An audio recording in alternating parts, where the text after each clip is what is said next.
On démarre? Brilliant. Great. On y va. Alors, bonsoir à tout le monde. Bienvenue à toute l'assistance. Chers amis, chers collègues, chers confrères, au nom des membres du bureau de l'Association tunisienne de médecine néonatale, on vous souhaite la bienvenue pour ce webinaire portant sur la thématique de l'alimentation du prématuré. Alors, on vous souhaite à vous tous donc un très bel après-midi scientifique de 120 minutes ensemble. Donc, en marge de la Journée mondiale de la prématurité, ce webinaire s'inscrit en fait en marge de la Journée mondiale de la célébration de la Journée mondiale de la prématurité qui se passe dans les pays du monde chaque année le 17 novembre. Donc, on a choisi pour vous la thématique sur l'alimentation du prématuré et l'Association tunisienne de médecine néonatale donc, vous propose une série de webinaires d'ici le premier semestre 2024 et on commence par celui-là. Et donc, j'aurai l'honneur et le plaisir de partager la modération de cette séance thématique avec mon ami le professeur Kamel Monastiri, professeur hospitalo universitaire à la faculté de médecine de Monastir et chef de service de néonatologie et réanimation néonatale au CHU Fatouma Bourguiba Monastir. Et nous présentons successivement les trois éminentes oratrices, professeur à la faculté de médecine de Tunis pour le professeur Samir Qassem, chef de service de néonatologie et de réanimation néonatale au centre de maternité et de néonatologie de Tunis. Le professeur agrégé, maître de conférence agrégé en néonatologie, Dr Emira Bouraoui, donc qui est également MCA à la faculté de médecine de Sfax et qui exerce au service de néonatologie et réanimation néonatale au CHU Hedi Sheker à Sfax, ainsi que notre ami, le professeur agrégé Afif Ben Thabit, qui est également professeur à la faculté de médecine de Sfax et qui exerce au service de néonatologie et réanimation néonatale au CHU Hedi Sheker de Sfax. Donc, la première conférence aura pour intitulé l'alimentation entérale du prématuré au cours de son hospitalisation. On va donner tout de suite la parole à notre ami professeur Samir Qassem et donc la discussion va se faire vers la fin. Donc, vers la fin de la session thématique, vous avez la rubrique questions-réponses sur la barre, sur la base de l'écran. Posez vos questions et on aura à animer fin de séance donc les questions portant à ce thème de l'alimentation du prématuré. Sans trop s'attarder, donc on va donner tout de suite la parole au professeur Samir Qassem pour nous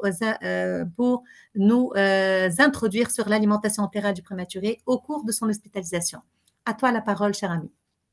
Merci beaucoup, docteur Bliebsch. Permettez-moi avant tout de souhaiter la bienvenue à tous les participants et également la bienvenue à nos honorables oratrices et à docteur Kamel Monastiri et à vous de même pour assurer ces différentes présentations. Et je commence déjà par partager l'écran avec vous. Mon intervention, ça va s'intituler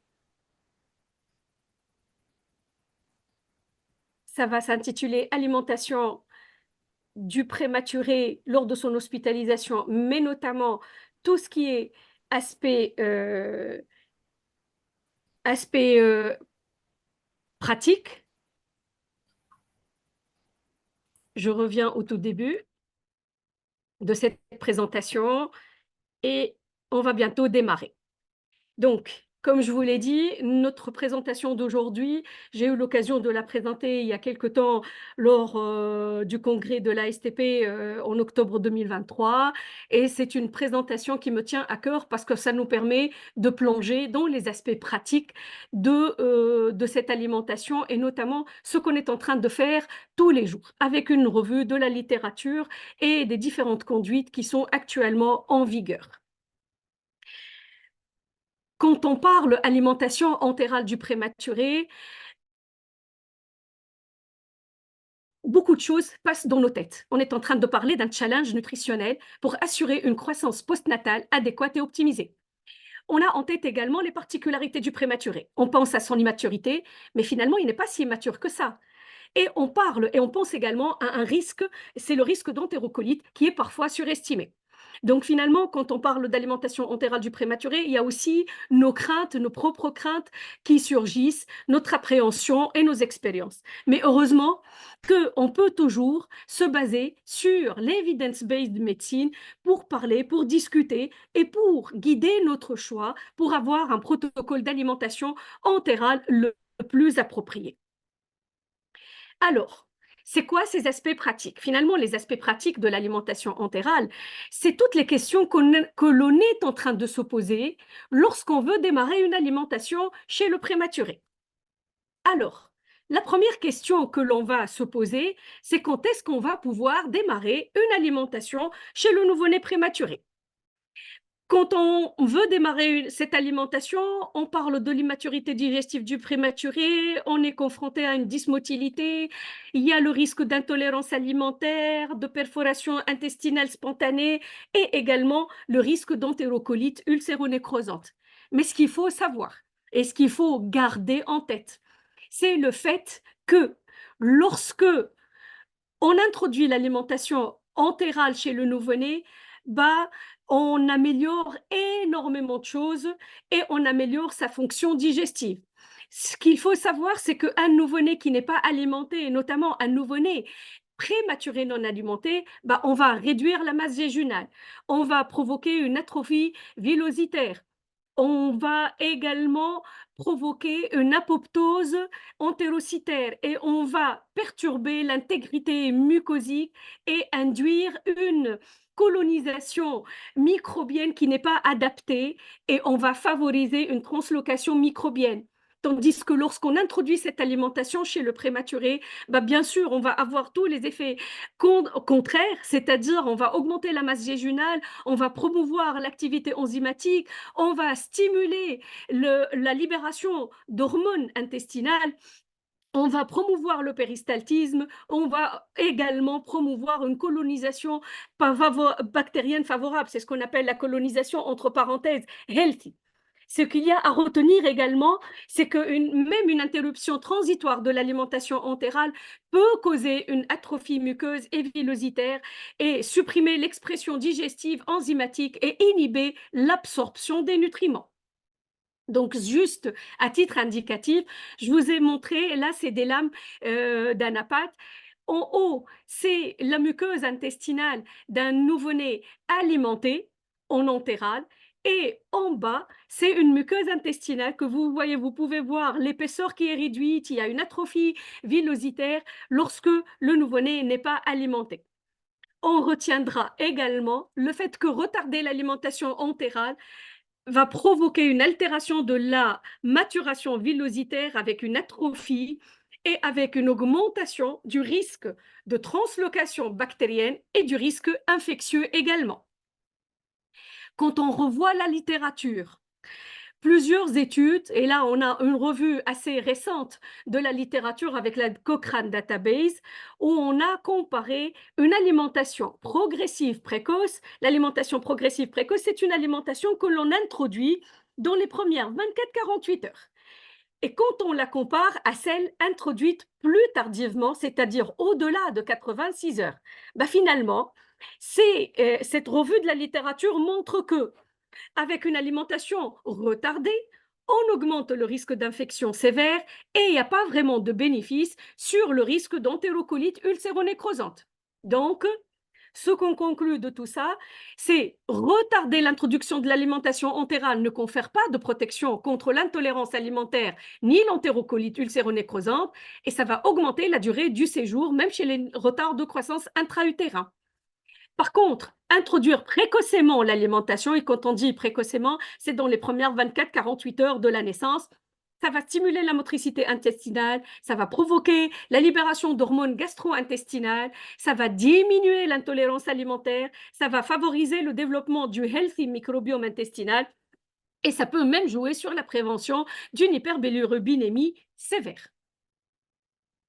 Le cas particulier de l'entérocolite que je voulais vous entretenir, c'est que on gagne même à réintroduire plus précocement l'alimentation pour un bébé qui a fait une entérocolite ulcéro-nécrosante que de la retarder. Et lorsqu'on réinitie cette alimentation entérale un peu plus rapidement, on a comparé 4 jours versus 10 jours, bah on a une réduction de l'incidence de la récurrence de l'entérocolite et aussi des sténoses post-entérocolite. Donc, réintroduire ou démarrer une alimentation le plus précocement possible, ça se justifie même dans les cas de l'entérocolite ulcéro-nécrosante. Alors, deuxième point à éclaircir en ce qui concerne l'alimentation entérale du nouveau-né. Vous avez certainement entendu parler de l'alimentation trophique. Qu'est-ce que c'est que l'alimentation trophique? Ben, l'alimentation trophique n'est autre que une alimentation que l'on va démarrer à très faible dose. Ça ne va pas dépasser le 1 millilitre par kilo et par jour et par heure, c'est-à-dire 24 millilitres par kilo et par jour. Le rôle, c'est une trophicité par rapport au tube digestif.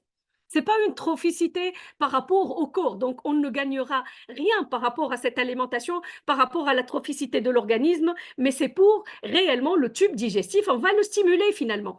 On va le stimuler, on va stimuler le péristaltisme, on va stimuler les villosités, on va stimuler et le péristaltisme et la synthèse et la libération des enzymes et des hormones intestinales.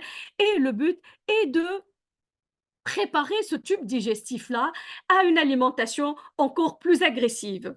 Les indications restent les nouveau-nés à très haut risque de développer ultérieurement une entérocolite ulcéro-nécrosante, c'est-à-dire notamment les bébés de moins de 28 semaines ou de moins de 1000 grammes, les bébés qui sont petits pour la gestationnelle, lorsqu'on a une anomalie au niveau du Doppler intestinal, lorsque il y avait une hypoxie ou une ischémie en périnatale avec un dysfonctionnement organique et lorsque le bébé est instable sur le plan hémodynamique, donc on peut éventuellement recourir à une alimentation trophique. Jusqu'au jour d'aujourd'hui, on n'a pas une indication ferme pour l'introduire, ni pour la durée que va prendre cette alimentation trophique. Donc, tout ce qu'on sait, c'est qu'on peut la démarrer dans les premières 24 heures, ça ne dépasse pas les 24 millilitres par kilo et par jour, et ça permet de stimuler, d'améliorer l'introduction par la suite d'une alimentation encore plus agressive. Par contre, on sait que finalement, ça, on peut aller de 4 à 7 jours pour garder cette alimentation, mais la durée de l'alimentation trophique n'est pas vraiment consensuelle. Troisième question. On introduit l'alimentation, mais comment on va aller? Est-ce qu'on va augmenter lentement ou on va aller beaucoup plus rapidement?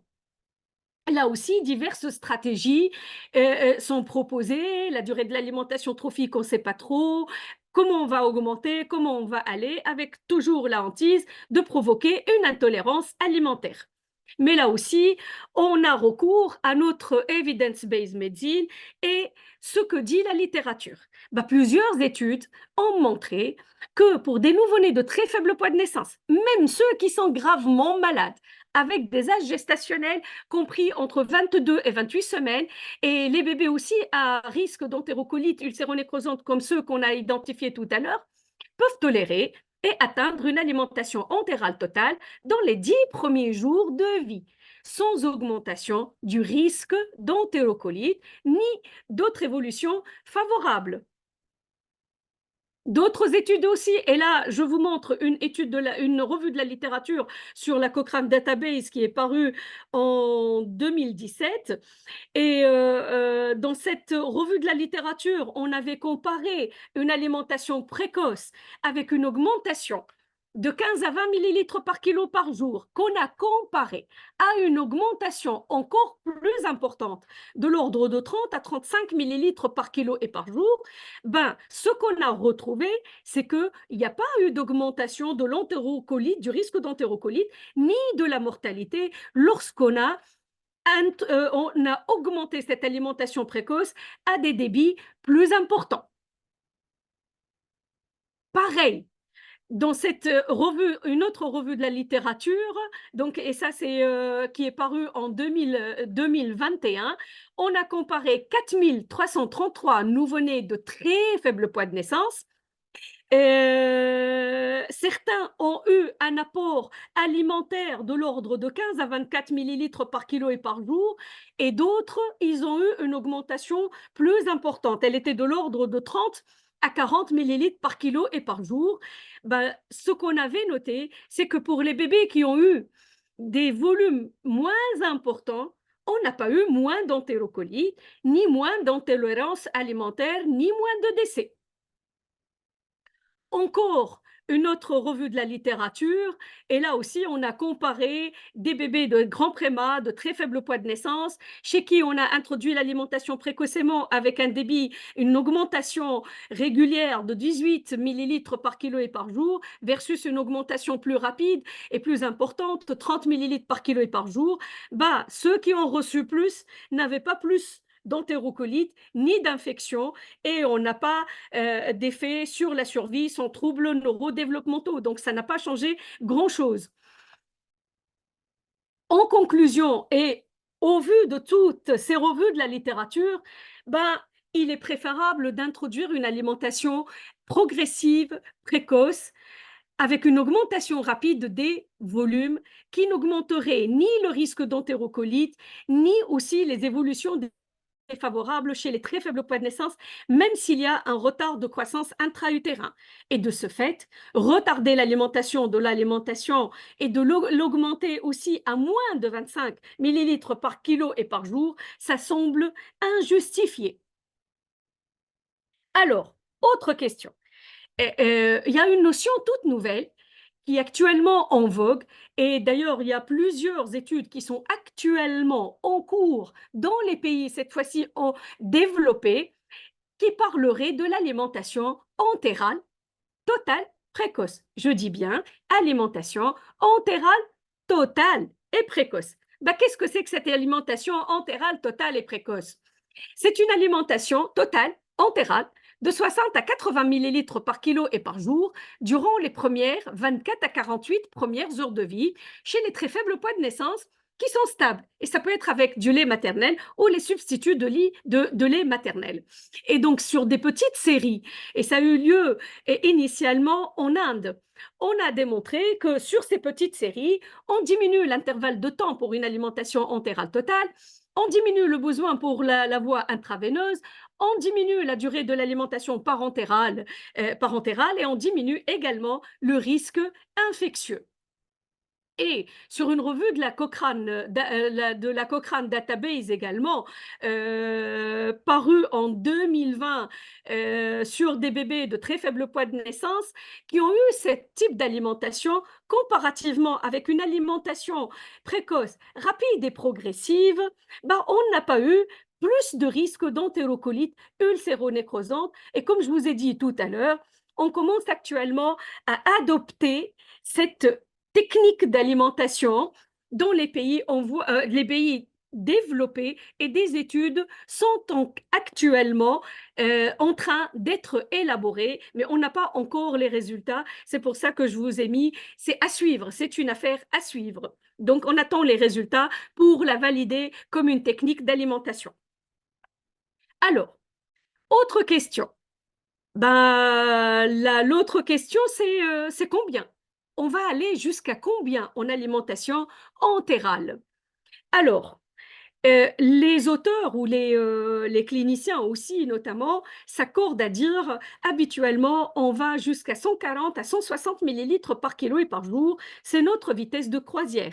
Mais on sait tous qu'on peut aller jusqu'à 180 millilitres, voire jusqu'à 200 millilitres par kilo et par jour, avec une amélioration de la croissance et sans augmentation du risque d'entérocolite ulcéronécrosante, comme ça a été démontré sur cette revue de la littérature, également sur la Cochrane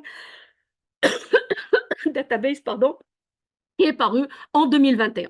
Donc, habituellement, c'est 140 à 160 millilitres par kilo et par jour, mais on peut aller à plus pour améliorer la croissance.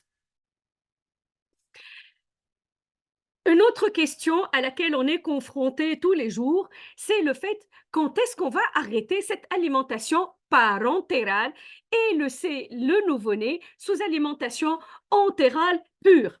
Alors, selon les recommandations du NICE, bah, pour un terme de naissance de moins de 28 semaines, on arrêtera l'alimentation parentérale complètement 24 heures après avoir toléré un apport entéral de l'ordre de 140 à 150 millilitres par kilo et par jour. Et pour un bébé qui est né à plus que 28 semaines d'aménorrhée, l'intervalle de 24 heures après une bonne tolérance de 120, un peu moins que le bébé de moins de 28 semaines, et donc c'est 120 à 140 millilitres par kilo et par jour. On peut arrêter l'alimentation parentérale et on garde le bébé sous alimentation entérale. C'est largement suffisant. Alors, principale question également à laquelle on est confronté, c'est quoi donner? Quel est le lait de préférence à utiliser? Chez le nouveau-né prématuré, ben, je n'apporte rien de nouveau, sauf la confirmation que le lait maternel reste le gold standard pour l'alimentation du prématuré, même si on parle d'un déficit en protéiques qui est dans le lait maternel. Mais toutes les études confirment que le lait maternel reste le traitement de choix. Après le lait maternel, il y a le lait humain, bien sûr, sauf que dans notre pays, on ne dispose pas de lactarium et il y a une réflexion à faire dans ce sens. Parce que dans certains pays déjà arabo-musulmans, cette problématique a été résolue et on a trouvé des fatwas pour autoriser éventuellement le recours à ces sortes de lactarium adaptés à notre contexte arabo-musulman. Bah, en troisième position, il y a bien sûr les formules pour prématurés ou ce qu'on appelle les substituts pour les maternels. J'ouvre juste une parenthèse euh, pour insister sur le colostrum ou le lait de mère frais qui peut être utilisé en tant que soin de bouche si le bébé ne peut être alimenté, ou il se présente une intolérance alimentaire, ou il y a une contre-indication à la nutrition entérale. Donc, on ne perd rien pour le lait maternel ou pour le colostrum, si on ne peut pas les utiliser pour l'alimentation parce qu'il y a une contrainte temporaire, ben on l'utilise en soins de bouche. Et j'affirme que c'est de plus en plus recommandé, même par les sociétés savantes les plus renommées. Ces soins de bouche avec du colostrum ou du lait maternel, ça permet de rafraîchir la bouche, de réhydrater la muqueuse, de diminuer le stress et l'inconfort, de prévenir certaines infections et avec un support immunologique. Et ça permet également d'introduire et de développer des expériences positives précoces en termes de goût et d'odorat. Donc, n'oubliez pas ce petit message important. Donc ça, c'est pour le déroulement du soin, on va y passer. Autre question qui est toujours posée par rapport à l'alimentation entérale du prématuré, bah, comment on va faire? Est-ce qu'on va utiliser la nutrition entérale à débit continu, c'est ce qu'on appelle vulgairement l'NEDC, ou on va passer par des bolis, c'est-à-dire en discontinu? Ben, avec la revue de la littérature, avec les données actuellement disponibles, il n'y a pas de supériorité de l'une des méthodes par rapport à l'autre. Donc, ce qui est le plus souvent recommandé, c'est d'utiliser la méthode qu'on maîtrise le plus et qui nous permet, avec laquelle nos équipes sont le plus habituées. Juste une petite remarque, c'est que lorsqu'on utilise la méthode discontinue, on est plus physiologique, mais on dit aussi qu'avec une alimentation continue, on expose le nouveau-né prématuré à un moindre stress.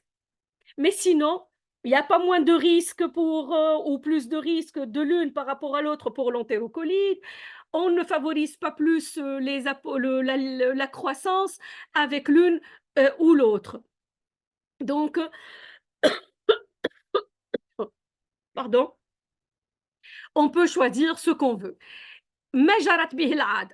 Et certainement, dans d'autres unités, ils ont peut-être d'autres façons d'agir. Dans le service dans lequel je travaille, au centre de Wassila Bourguiba, on garde une alimentation continue jusqu'à ce que le bébé attrape le poids de 1500 grammes et on passe par la suite en discontinu. C'est une question de pratique. C'est une question de disponibilité du personnel paramédical. C'est une question d'assurer au moins sur plusieurs heures un apport continu et on n'est pas dépendant de l'infirmière qui va ou va pas donner une alimentation toutes les heures, toutes les 2 heures ou toutes les 3 heures quand elle est prise avec d'autres bébés.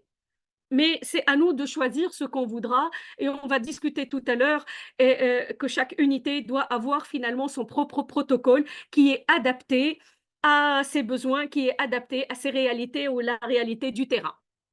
Alors, donc, on introduit l'alimentation entérale, mais on est toujours super stressé par cette tolérance digestive. On est en train de surveiller, mais finalement, qu'est-ce qu'on va surveiller et comment on va évaluer cette tolérance digestive?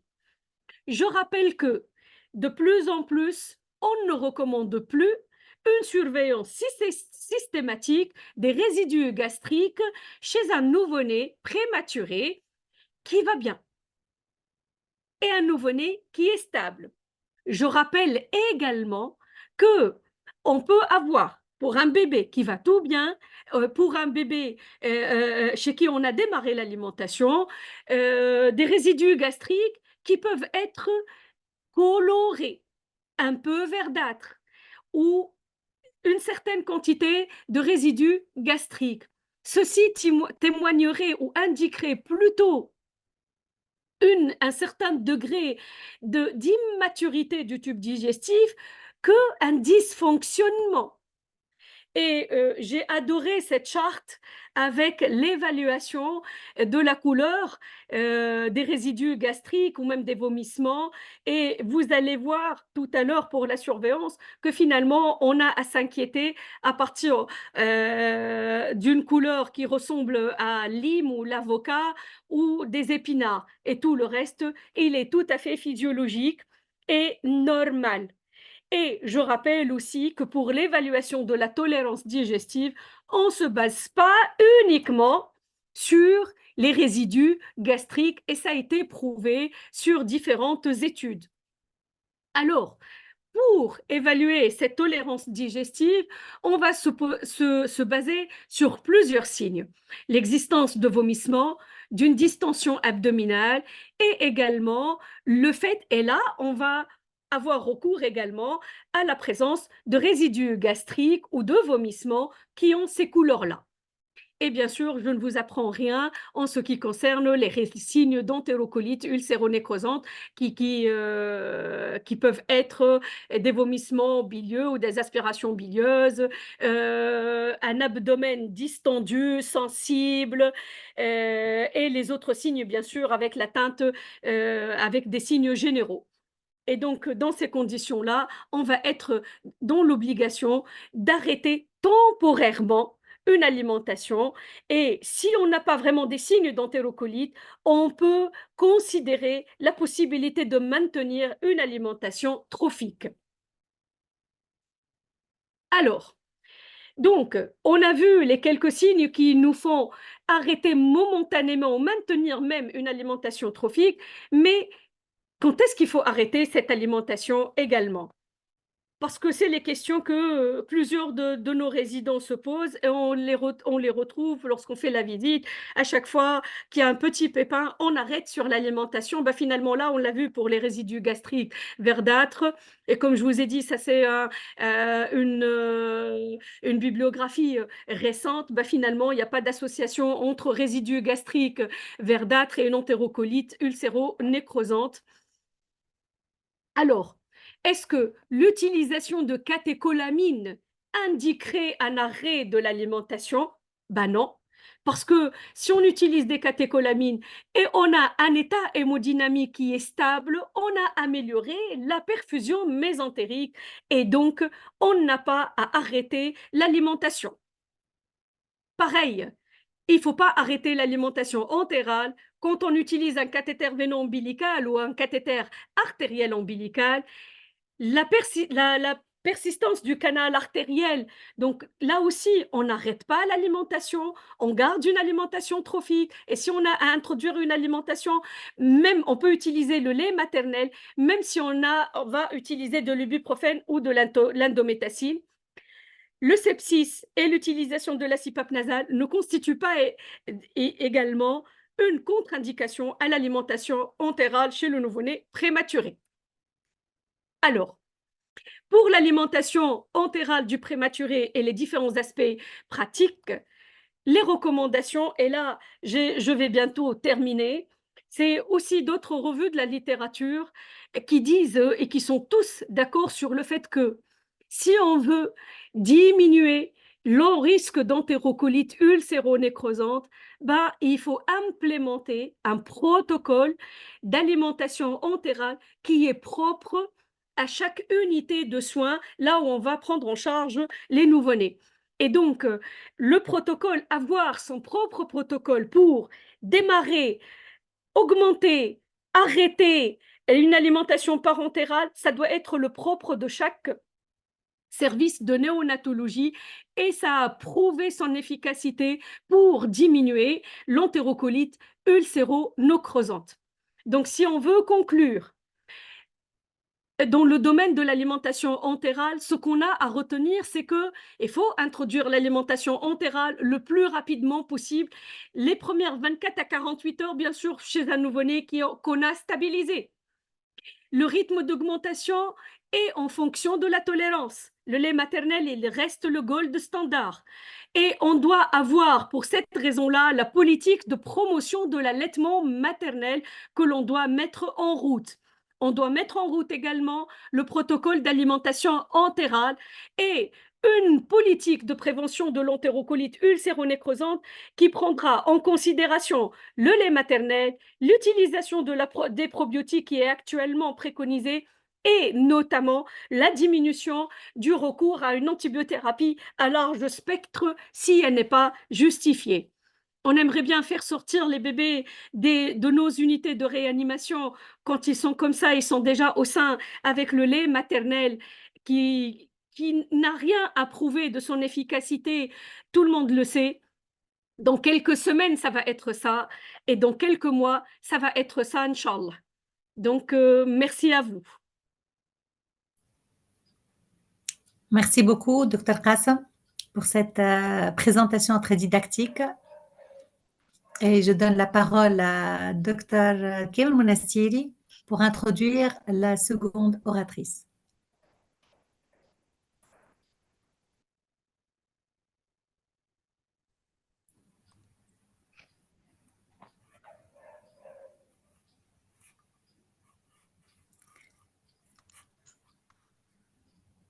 En attendant d'avoir les... Alors, on demande à Dr Qassem d'arrêter le partage. Hey, juste, il faut que je revienne.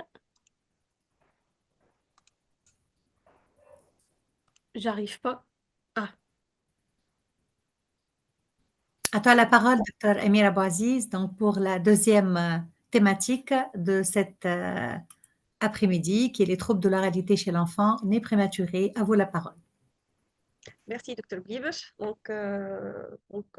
allons continuer à parler de cet être qui nous est si cher, le prématuré, en continuité avec ce qu'a dit Dr Qassem, donc le prématuré, un prématuré, ça veut dire qu'il y a un retard d'acquisition de l'autonomie alimentaire, avec tous les risques des problèmes de la sphère périorale à long terme. Ce prématuré est à risque de faire ultérieurement une hypersensibilité orale ou un retard dans les compétences orales. Et qui dit compétences orales dit troubles alimentaires et troubles du langage.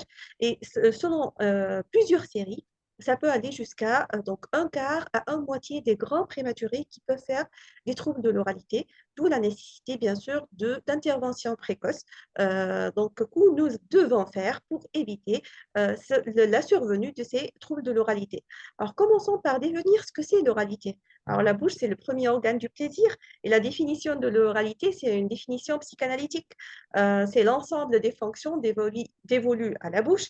Ça permet l'alimentation, mais aussi la gustation, la perception, la respiration et la communication à travers le cri et les vocalises. Alors, donc on distingue l'oralité primaire, qui est donc l'oralité alimentaire, qui est indissociable de l'oralité verbale. Ça commence donc pendant la vie intra-utérine très précocement, c'est régi par le tronc cérébral, et puis ça va continuer, et donc il y aura une corticalité, et ça va donner suite à l'oralité secondaire.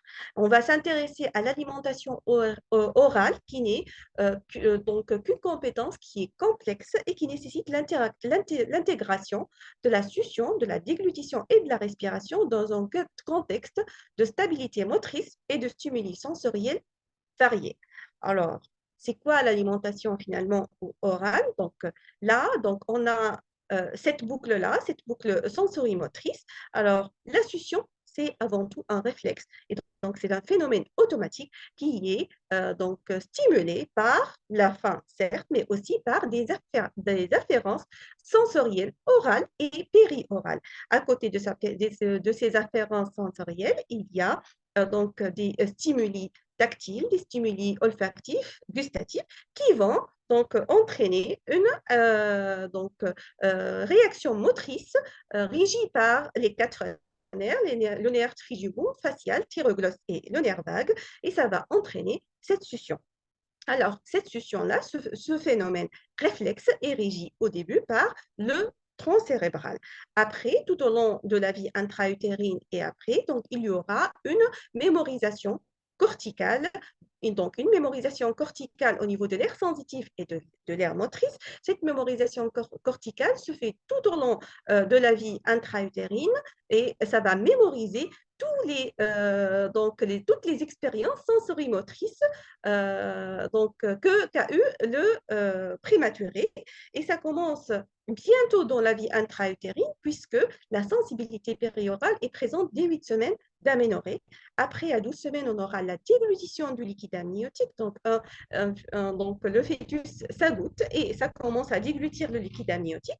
Après, il y aura la succion non nutritive qui est présente dès 18 à 24 semaines d'aménorrhée, mais la coordination de la succion, déglutition, respiration qui permet au nouveau-né de bien s'alimenter sans faire d'apnée ni de fausse route, ça ne s'acquiert qu'à partir de 33-34 semaines et l'on parle d'une autonomie alimentaire soit au sein, soit au biberon à partir de 36 semaines d'aménorrhée. Et donc, un prématuré, c'est un être immature avec un envahissement de la sphère ORL, des expériences orales qu'il va subir des expériences orales négatives, donc à travers la pose de la sonde gastrique, les moustaches, l'intubation, l'aspiration, la fixation. Donc, tout ça va entraîner une mémoire négative qui, en l'absence de stimulation orale positive, et en absence d'un plaisir oral, il y aura donc des neurones qui feront obstacle à la récidive de cette expérience négative sur la zone péribuccale et donc on aura un enfant qui va s'auto-défendre et qui va se défendre de toutes les sollicitations orales. Et donc, chez le prématuré, il y a un envahissement de la sphère ORL et donc un nouveau-né qui est privé d'expérience sensorimotrice, un nouveau-né prématuré, c'est un nouveau-né avant tout qui est hospitalisé, donc il est privé de saveur, l'odeur de sa maman, donc il peut être en hypothermie, il a un envahissement de la sphère périorale avec des difficultés d'exportation ou d'exploration plutôt de la bouche ou de mettre les mains à la bouche, une dystimulation liée à l'équipement, surtout la pose de la sonde gastrique. Donc lors de la pose repose, lors de l'exacerbation de tout réflexe nauséeux, et bien sûr, donc la fixation de moustaches, tout ça va impacter la sensibilité de la zone orale. À côté de cela, il y a une séparation entre donc, le prima et sa mère, avec moins d'échanges sensoriels et corporels avec la mère. Et donc, les troubles de l'oralité, selon une étude faite en 2012 chez le prématuré, et ça existe bien sûr, les troubles de l'oralité chez l'enfant, même à terme, mais chez le prématuré, ils sont plus fréquents et qui peuvent aller jusqu'à 70% des difficultés alimentaires. Un tiers des prématurés peuvent avoir des troubles de la succion et ça va persister même jusqu'à l'âge de 3 ans chez un tiers des enfants. Et bien sûr, c'est indissociable du langage puisque l'alimentation, donc l'oralité, ça implique l'oralité alimentaire et l'oralité verbale qui peut toucher 25% des prématurés. Alors, nous, donc, comment on peut reconnaître un trouble de l'oralité chez un nouveau-né? Alors, il faut bien sûr observer le comportement du nouveau-né et observer la tétée de tout nouveau-né et surtout donc, pour rechercher et pour évaluer ses compétences. Alors, si on a un nouveau-né qui tète très lentement et dont la durée de la tétée passe 30 minutes, si on a des pauses ou des endormissements, là, on doit suspecter un trouble de l'oralité. Si la succion est inefficace, s'il y a une mauvaise obturation des lèvres autour du mamelon ou autour de la tétine, un réflexe nauséeux qui est massif, dès qu'on lui approche le biberon ou dès qu'il s'approche du sein, il va vomir, il aura des haut-le-cœur. On peut avoir des insuffisances vélaires avec issue de lait par le nez. On sait que le palais, il se forme par la déglutition et en cas de problème de déglutition, donc on peut avoir une insuffisance vélaire. On peut avoir aussi des troubles de la déglutition ou des troubles de coordination de la déglutition avec la ventilation. Et ça se manifeste par des pertes de lait pendant les tétées, donc une mauvaise clairance pharyngée, des accès de toux ou de désaturation et surtout des fausses routes et bien sûr des troubles de la ventilation. Parfois, c'est des nouveau-nés qui sortent et qui font des fausses routes ou des bronchopneumopathies du fait des inhalations. Alors, pareil, chez un nouveau-né qui se rapproche du terme, on peut trouver une agitation, un inconfort, une angoisse lors de la tétée, donc lors de la prise au sein ou lors du biberon. On peut voir un refus de la prise au sein, une absence de faim ou une satiété précoce chez un enfant qui tète correctement et puis il s'arrête en pleurant et repousse la tétine. Donc, au-delà de l'âge de l'allaitement maternel ou de la lactation, donc lors de la diversification, le nourrisson peut avoir aussi des troubles de l'oralité. On doit toujours à l'interrogatoire rechercher ces signes-là chez un nourrisson qui ne porte pas ses mains à la bouche et qui n'explore pas bien sa bouche. Donc, il a un schéma d'extension prédominant, ça veut dire dès qu'on va lui proposer un nouveau aliment ou on va lui proposer la cuillère, il va faire donc un schéma d'extension, il va reculer en arrière, il n'aime pas le passage à la cuillère et bien sûr, s'il y a des fausses routes, ce qui signifie qu'il y a un problème de déglutition. Donc, entre l'âge de 12 et 16 mois, on va suspecter les troubles de l'oralité en l'absence de diversification du babillage. Chez un enfant, chez un nourrisson qui ne porte pas les objets à la bouche, il y a un signe qui est très, très important à rechercher, c'est l'absence de la diversification des textures. La maman rapporte que le nourrisson, il n'aime que le mixer, et cela jusqu'à un âge après 16 à 18 mois. Donc là, c'est un signe en faveur de troubles de l'oralité. Entre 18 mois et 2 ans, donc le nourrisson peut ne pas prononcer des consonnes. Le répertoire alimentaire, il est pauvre, donc il cherche à manger un ou deux aliments, il n'aime pas donc explorer d'autres aliments. Il n'y a pas d'autonomie alimentaire, il n'aime pas les morceaux, il est toujours au mixé. Donc il a peu de plaisir à manger. Le temps du repas, il est anormalement long parce qu'il n'a pas envie de manger. Donc on peut avoir un stockage de l'aliment dans la bouche avant d'avaler et bien sûr des aversions sélectives et c'est surtout une source de conflit permanent entre le nourrisson et la maman qui ne va que faire entretenir ces troubles de l'oralité. Donc, passons maintenant à la prise en charge des troubles de l'oralité chez le prématuré.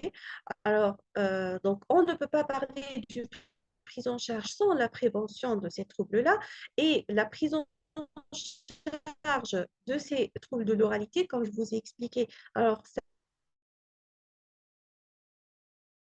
active, tactile, auditive, mais aussi orale. Donc, on va prendre en charge tout l'environnement et bien sûr prendre en charge l'oralité. Donc, ça fait partie des soins du développement ou donc c'est une partie intégrante des soins du développement.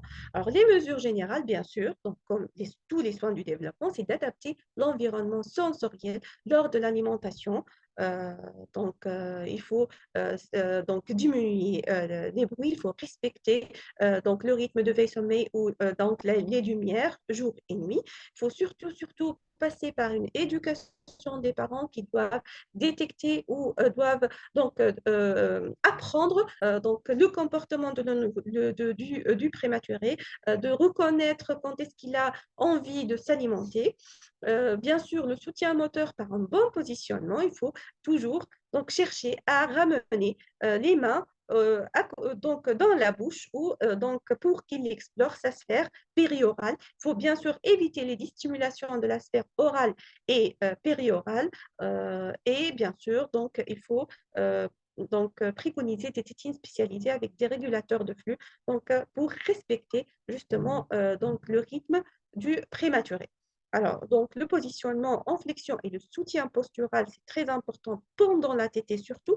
Ça permet à l'enfant de porter ses mains dans le visage. Et bien sûr, le pot à pot fait partie intégrante et donc des soins du développement, des mesures générales et spécifiques de la prévention donc des troubles de l'oralité, parce que ça favorise le fouissement et la tétée active. Ça permet une meilleure donc, stimulation de la lactation aussi chez la maman. Donc, il y a des bénéfices donc, communs pour le prématuré et sa mère. Sinon, pour donc, les mesures spécifiques concernant les troubles de l'oralité, alors, donc, dans ces derniers articles, il y a une multitude de techniques spécifiques. Si on veut simplifier les choses, donc c'est la succion non nutritive, les sollicitations orales précoces associées à l'alimentation à la demande, et bien sûr les interventions orales et périorales qui sont faites en milieu hospitalier. Et on commence par la succion nutritive, c'est l'utilisation d'une tétine au contact précoce avec le sein. Ça permet un réconfort et une analgésie. Ça améliore la stabilité cardio-respiratoire et le tonus musculaire pour une meilleure coordination, succion, déglutition et respiration. Ça améliore bien sûr la digestion et ça favorise les états d'éveil calme. Dans cette dernière étude publiée par la Cochrane en 2016, sur 12 essais, donc ils ont montré 12 essais sur 746 nourrissants qui étaient prématurés, ils ont montré que la succion non nutritive améliore bien le développement des compétences de la succion et ça améliore la transition vers l'alimentation orale avec un meilleur gain pondéral. Alors, mais donc, dans cette étude-là, dans ces différentes études, il n'y a pas de consensus quand est-ce qu'on débute. Alors, j'ai trouvé ce consensus-là qui est paru en 2020 dans le Journal of Perinatology. Donc, il débute dès 28 semaines d'âge post-menstruel chez des prématurés qui sont extubés et stables hémodynamiquement et sur le plan respiratoire. Il propose donc une stimulation à 2 minutes, 5 minutes et 15 minutes avant l'alimentation, justement pour habituer le prématuré à sentir la faim et à détecter qu'il y a du lait qui va venir. Et la durée, c'est de 2 à 10 minutes selon les compétences du prématuré. Alors, si on associe cette stimulation à une stimulation auditive par une voix maternelle enregistrée, il y a des études qui ont montré qu'il y a quand même une meilleure succion sur le plan quantitatif et qualitatif. Dans cette étude-là aussi, qui a comparé donc la stimulation orale par donc les sollicitations orales par la tétine ou par le sein. Et sur le plan, il n'y a pas de différence significative sur le temps nécessaire pour obtenir l'autonomie alimentaire ni la durée de séjour. Par contre, si on fait donc une stimulation orale par le sein, donc on a un meilleur taux d'allaitement maternel exclusif avec une paix significative. Donc, il faut mettre au sein précocement les prématurés. Concernant maintenant les sollicitations orales précoces, alors c'est très proche de l'alimentation à la demande. Finalement, ces deux techniques se chevauchent. Alors, c'est quoi les sollicitations orales précoces? C'est le fait de promouvoir l'acquisition des compétences oromotrices et coordination de la succion-déglutition si le pot à pot avec la mère il est impossible. Ça permet de diminuer donc le temps de transition vers l'alimentation orale, mais aussi la durée de la nutrition parentale. Et ça, selon l'étude de la Cochrane en 2016. Ça permet aussi une amélioration de la tolérance digestive, mais ça permet surtout de générer du plaisir au moment de l'alimentation par une sonde gastrique.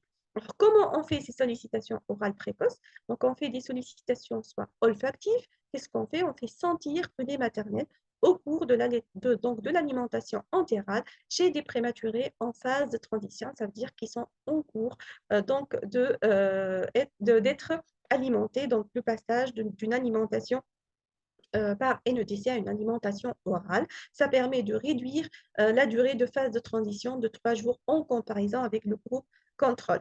Il y a aussi les sollicitations gustatives, féroces avec du lait maternel et on va administrer du colostrum dès les premières heures de vie, comme l'a dit Dr Qassem. Donc, c'est dès la naissance, quel que soit l'âge gestationnel, on peut donc mettre une goutte de colostrum dès la première heure de vie. Il y en a même qui utilisent du lait maternel avisé antalgique.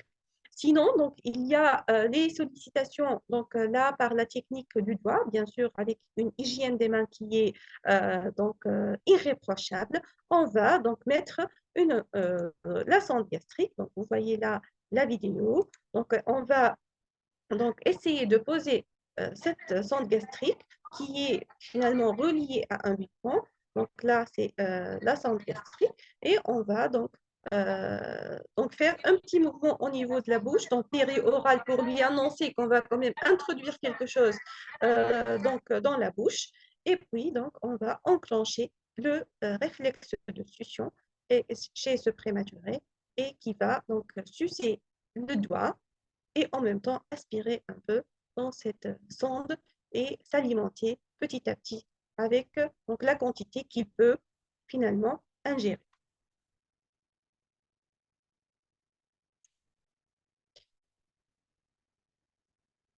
Et donc, ça nous amène, ces sollicitations orales, ça nous amène finalement à l'alimentation basée sur le comportement. On va surtout observer le nouveau-né et à évaluer le comportement ou sa capacité à s'alimenter. Ça passe par une observation très fine du comportement. On doit observer la fréquence des alimentations, la durée, le volume des alimentations. Et donc, ça a un intérêt majeur pour stimuler la sensation de faim. Et donc, ça améliore les compétences ATT et bien sûr, ça permet une amélioration de l'organisation des états de veille sommeil. Alors, les sollicitations orales précoces et l'alimentation à la demande, donc pour l'évaluation du comportement, il y a beaucoup d'échelles. Il y a beaucoup d'échelles pour l'évaluation. La dernière qu'on trouve donc, beaucoup, c'est la fleur de lait. Donc, c'est une très belle appellation. Alors, donc, on va, grosso modo, coter les compétences du nouveau-né et on va agir selon des étapes. Bien sûr, l'étape 1, elle est régie par donc un chiffre, et soit quand on propose le sein contact peau à peau seulement, soit quand on donne un apprentissage et on peut aller jusqu'à un sein à la demande pendant 24 heures sans donner un biberon de rattrapage, ça veut dire un allaitement maternel exclusivement au sein chez un prématuré. Alors, si donc c'est là cette fleur de lait, elle est distribuée dans les unités de maternité, dans les unités de néonatologie en France, et donc vous pouvez la consulter aussi en ligne. Sinon, tout ça pour justement favoriser une mise au sein précoce qui est possible dès 27-28 semaines d'aménorrhée si on a une stabilité cardio-respiratoire, donc avec bien sûr un faible débit de lait, et ça permet moins de variation de la fréquence cardiaque et de la saturation au moment de la tétée, donc c'est une meilleure stabilité cardio-respiratoire. Et selon donc, cette étude-là qui a été publiée en 2015, les enfants qui étaient mis au sein avant 30 semaines, ils ont été allaités exclusivement dès 33 semaines. Alors, chez le prématuré pour les sollicitations. Donc, on donne, c'est vrai qu'on donne donc le doigt, mais donc il y a l'alimentation à la paille, les dispositifs d'aide à la lactation, les DAL, c'est les dispositifs d'aide à la lactation. Donc, c'est une mise au sein avec donc une sonde gastrique qui va alimenter le nouveau-né. Comme ça, donc le prématuré, il va sentir quand même que son estomac, il est en train de se remplir. Sinon, il y a l'alimentation à la seringue et sinon à la tasse. Tout ça donc pour stimuler donc les moyens de l'alimentation et pour justement favoriser la prise ultérieure du sein et l'allaitement maternel. Donc, arrivons à la dernière donc, mesure spécifique qui sont les interventions orales et périorales. Alors, ces interventions-là sont faites donc, dans les unités de néonatologie, bien sûr, par un personnel qui est donc par un personnel qui a été formé pour ça. Ça doit se faire donc, pendant la phase d'éveil calme, sans stimulation sensorielle et nociceptive. Il faut tout d'abord observer les mouvements spontanés du prématuré qui doit être réceptif à ces stimulations. Il faut bien installer l'enfant, l'envelopper et le rassurer. Donc, il faut toujours favoriser le bon positionnement et le regroupement du prématuré. Donc, la session de stimulation ne doit pas aborder directement la région buccale d'emblée. Vous allez voir qu'on va commencer par la main, par donc une stimulation tactile au niveau de la main. Les stimulations orales donc reposent sur la stimulation des réflexes qui vont jouer un rôle dans l'alimentation orale. Donc, on va stimuler le réflexe de succion, le réflexe de fouissement, les points cardinaux, etc. Ça doit être fait normalement par une psychomotricienne ou une orthophoniste ou au moins un personnel qui a été formé pour ces techniques-là. Et bien sûr, c'est associé aux autres moyens de stimulation. Alors, donc, c'est fait avant les repas généralement. On va stimuler, bien sûr, donc, la succion. Donc, on va stimuler la bouche, mais aussi les joues, la langue, les gencives et donc la lèvre supérieure et inférieure. C'est fait une fois par jour. Alors, il y a beaucoup de protocoles. Il y a ceux qui commencent précocement avant 29 semaines, mais ce qui est préconisé, c'est un âge de plus que 32 semaines. C'est à peu près 12 minutes par séance puisqu'il y a beaucoup de choses, donc de mouvements à faire. Et donc, on le fait généralement pendant 10-15 jours, mais normalement, on fait une évaluation donc tous les jours ou tous les 2 jours des compétences du prématuré. Alors, comment se fait ces stimulations intrabuccales? Donc, déjà, donc, après donc, une bonne hygiène donc, du doigt, on va enclencher le réflexe de succion avec donc, une fermeture des lèvres autour des doigts. On va vérifier la position de la langue qui doit être qui est en gouttière et on va ressentir le rythme de succion, le péristaltisme de la langue et lors de la succion. Donc, après, si le prématuré ne prend pas le doigt, ne suce pas, on va pivoter le doigt donc, pour coller la pomme contre le palais. Et à ce moment-là, on va sentir la langue, toucher le doigt, puis entraîner la succion d'arrière en avant. Donc, le deuxième réflexe à stimuler, c'est le réflexe de fouissement. Donc, comment on va faire? On va tracer une ligne droite sur la joue en partant du lobule de l'oreille jusqu'à la commissure des lèvres.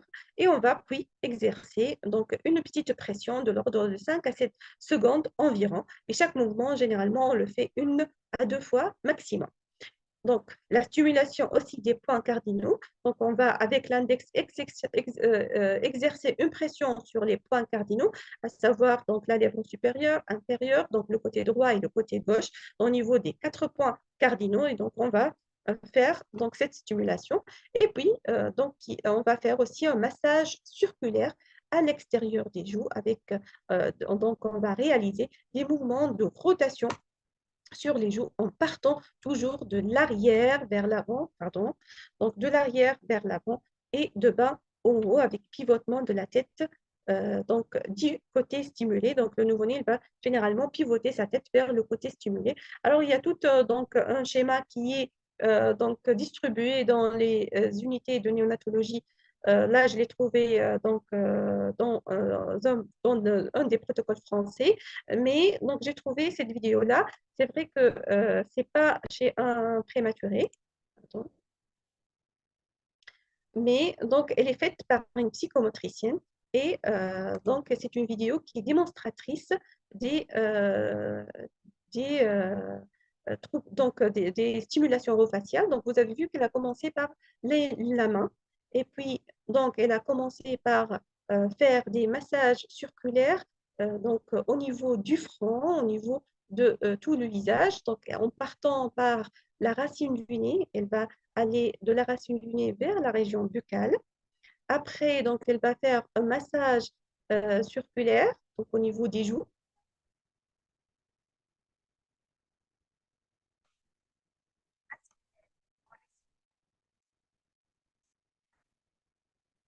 Donc, elle va masser les lèvres.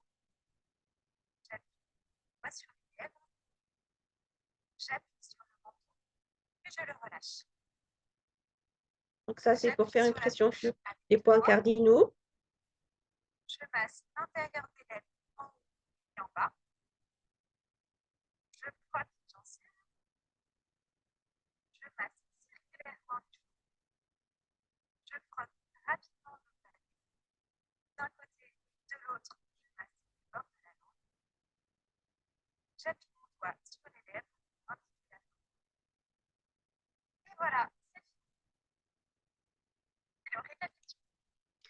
Donc, ces stimulations sont faites par, donc cette vidéo-là, elle a été faite par une orthophoniste, donc c'est fait par donc un personnel qui est donc, bien qualifié.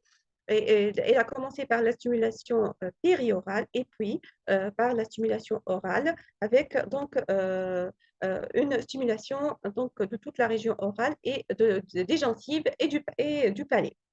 Alors, toutes ces mesures spécifiques sont complémentaires. On doit les faire ensemble et tout en respectant le rythme du nouveau-né. Donc, vous voyez que ces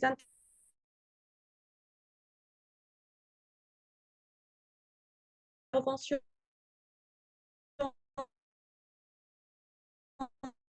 bien que complémentaires, ils sont faits par un personnel soignant qui doit être donc bien formé. Il y a un rôle qui est très, très important des soignants pour prévenir ces troubles de l'oralité, mais aussi un rôle des parents. Il faut impliquer les mères. Il faut que la maman détecte donc les signaux. Elle aussi, elle donc évalue les compétences de son propre nouveau-né justement pour donc pouvoir le prendre en charge ultérieurement. Et donc, avant la sortie du prématuré, il faut bien sûr s'assurer de l'autonomie respiratoire alimentaire, mais bien sûr de préparer aussi la sortie avec la maman. Il faut inviter la maman à donc donner le sein au nouveau-né ou donner le biberon à son enfant avant la sortie. Il faut accompagner les parents donc, lors de l'hospitalisation de leur donc, prématuré et aussi lors de la sortie. Et après la sortie, il faut les guider dans le choix du mode d'alimentation. Et bien sûr, tout prématuré qui sort doit avoir un contrôle rapide après la sortie. Et après la sortie, donc à la consultation, on va savoir reconnaître un trouble de l'oralité en se basant sur l'interrogatoire. On a déjà vu les signes concernant les troubles de l'oralité aux âges différents. Et bien sûr, il faut examiner le nouveau-né, il faut observer l'ATT en consultation. Il faut faire beaucoup d'attention aux petits signes comme le RGO, ça peut être des vomissements ou des hauts le cœur, des réflexes nauséeux. Il faut donner beaucoup d'importance lorsque la maman dit qu'il fait des fausses routes parce que ça peut être des troubles de la déglutition. Lors de la diversification, il faut poser la question s'il a le mouvement de la mastication, s'il accepte les morceaux, si le nourrisson à un âge de 9 mois ou à partir d'un âge de 1 an, il accepte un peu le mixer, donc les morceaux, l'écraser plutôt. Et bien sûr, il ne faut pas hésiter à adresser le nourrisson précocement à un orthophoniste. Et donc, en conclusion, donc, vous avez vu que les troubles de l'oralité, ça existe en néonatologie, ils sont une réalité en néonatologie. Leur prévention est essentielle et passe par la mise en place de protocoles. Donc, la prise en charge, elle est multidisciplinaire. Ça fait l'intervention de tout le personnel soignant d'un orthophoniste.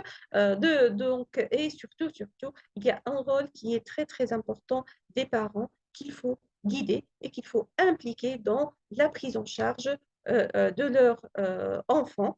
Et bien sûr, après la sortie, il ne faut pas oublier que c'est, bien sûr, c'est des prématurés. Il y a le risque de troubles neurodéveloppementaux, oui. Il y a donc le risque de troubles moteurs, mais aussi le risque de troubles de l'oralité. Et il ne faut pas donc hésiter à demander ou à adresser le prématuré ou nourrisson né prématurément pour un suivi orthophonique donc ultérieur. Et je vous remercie.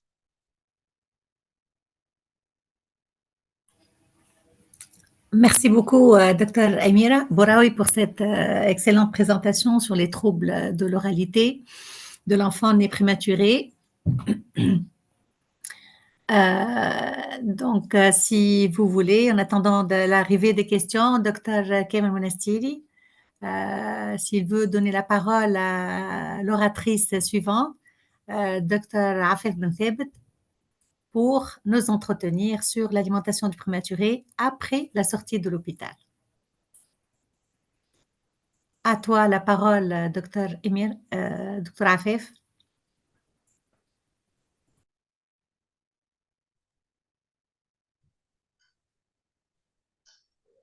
Merci, Dr Bibish. Je suis en train de partager mon écran.